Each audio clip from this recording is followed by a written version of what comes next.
for everyone out there that wants to, whether you're currently working on something and you want to have continued growth and more growth in 3 years, 5 years, 10 years down the line, or you're just starting off right now, what are some of the key bits of advice where you would tell people to focus? Well, obviously start with the technical stuff. I refer to it as triage a lot of the times a week first approach a site in my engagement with clients. We just try to stop the bleeding, right? Because a lot of them will have technical problems. But then, like I said at the beginning, there's only a certain, it has a certain shelf life, right? And then you have to grow and become the subject matter expert that we all hope to become.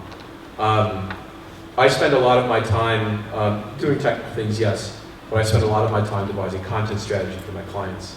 And that involves doing audience research. It involves crafting personas for specific audiences.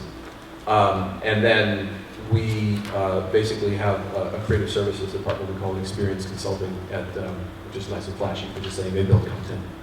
And we get them involved, and they sort of take it from there and build crazy content based on the research that we've done. And it could be anything from interactives to infographics to video to, content, all written content on the page. But that really is kind of how a site approaches growth, in my opinion. Only because that really is where Google's focused on, is how useful are you to your user base? How relevant is that content to what they're searching for? How does it mirror the intent of why they're searching for the thing that they're searching for?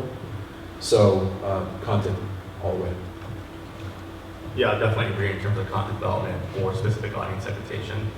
On top of that, I think looking at the different data sets, my bigger focus is validating which data set could actually answer someone's intent. A lot of it, what's growing now, it's kind of social analytics or social listening. So definitely when you have a social listening tool like a Crimson Hexagon or Spreadfast or anything like that, they have really, really cool visualizations. The way that they actually look, it's like the data is really smart. But the confidence that data you should be somewhat wary of. I think they could provide really instant question or answers around this person's intent or this audience intent. But my whole thing is the confidence that data representing a whole audience isn't as confident as search data.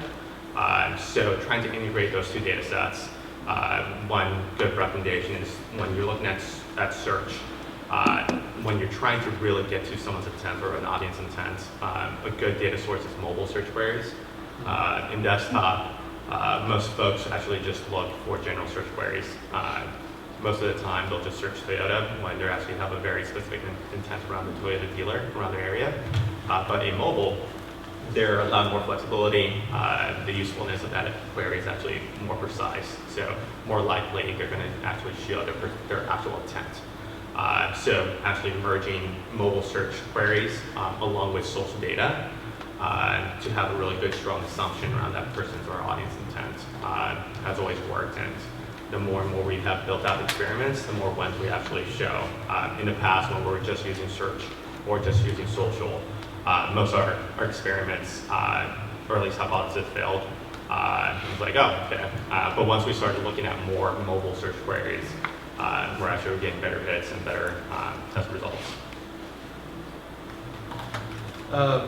I must agree with the part that content is one of the greatest opportunities that you have for growth. And I think that putting aside the fact that you guys as owners or participants in the marketing area for any business that you have in place a marketing plan, and you have already in place a storytelling and an understanding of what's the voice that you want to have in that marketing part. I think that the most important thing that it will get you to scale faster in SEO is to hang out with the cool guys in the vertical that you guys are working.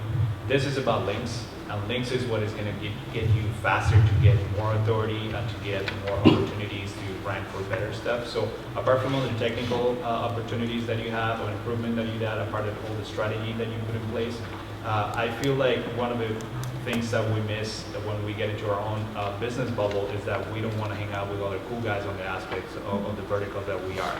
And the more you have friends websites in your aspect, in your vertical, the faster you're going to grow your network of backlinks that you're going to have. And with more quality backlinks that you have, the faster you're going to grow your business.